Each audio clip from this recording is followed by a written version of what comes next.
राधे राधे। आज हम माता रानी का एक प्यारा सा भजन सुनाने जा रहे हैं।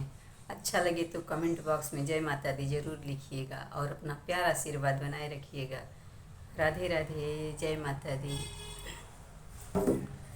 माई महारानी के मोहनी मूर्तिया, माई महारानी के मोहनी मूर्तिया, करे जा छुएला हो करे जा छुएला, जैसे अड़हुल के फूलवा से रस चुएला हो कि रस चुएला।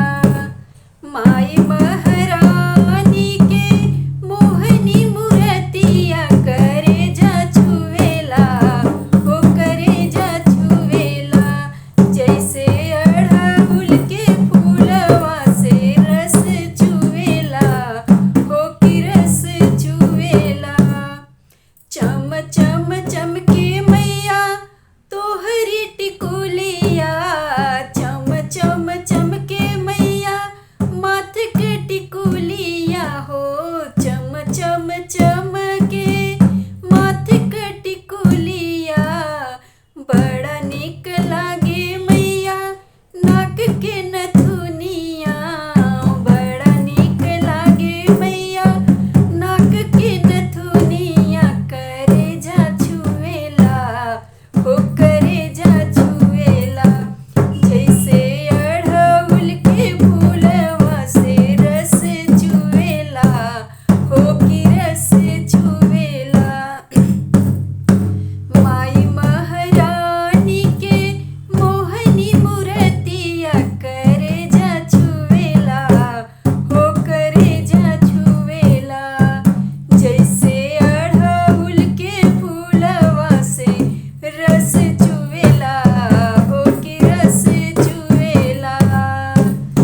चम चम चमके मैया गले कहरवा, चम चम चमके मैया गले कहरवा, चम चम चमके गले कहरवा, बड़ा निक लागे मैया कान के झुमकवा, बड़ा निक लागे मैया कान के झुमकवा, करे जा छुएला हो करे जा छुएला, जैसे अड़हुल के फूलवा से रस चुएला हो कि रस चुएला।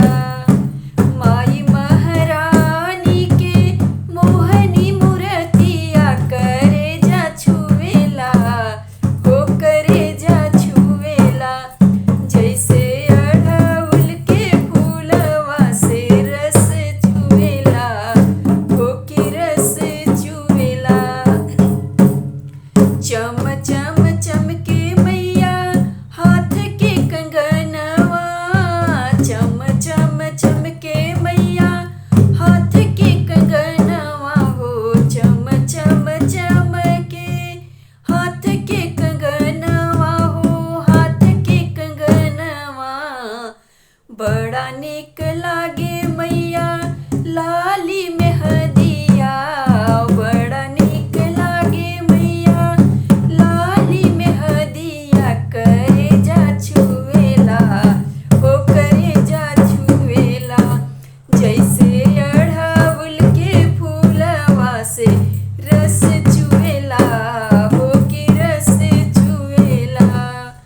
माई महारानी के मोहनी मूर्तिया, करे जा छुएला हो करे जा छुएला, जैसे अड़हुल के फूलवा से रस चुएला हो कि रस चुएला।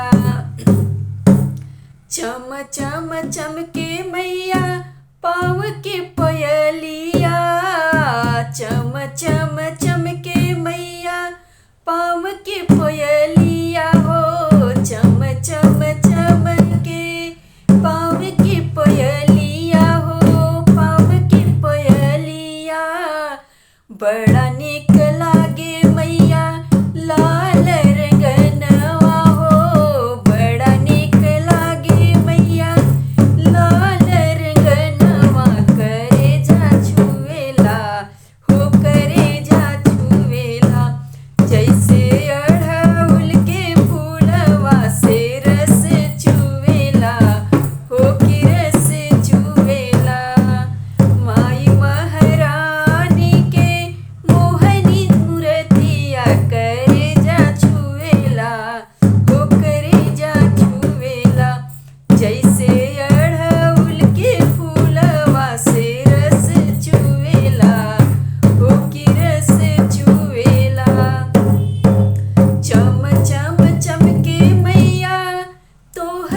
चुनरिया चम चम चमके मैया तोहरी चुनरिया तोहरी चुनरिया हो तोहरी चुनरिया बड़ा नीक लागे मैया बाल के गजरवा बड़ा नीक लागे मैया बाल के गजरवा करे जा छुएला हो करे जा छुएला जैसे अड़हुल के फूलवा से रस चुएला हो कि रस चुएला माई महारानी के मोहनी मूर्तिया माई महारानी के मोहनी मूर्तिया करे जा छुएला हो करे जा छुएला जैसे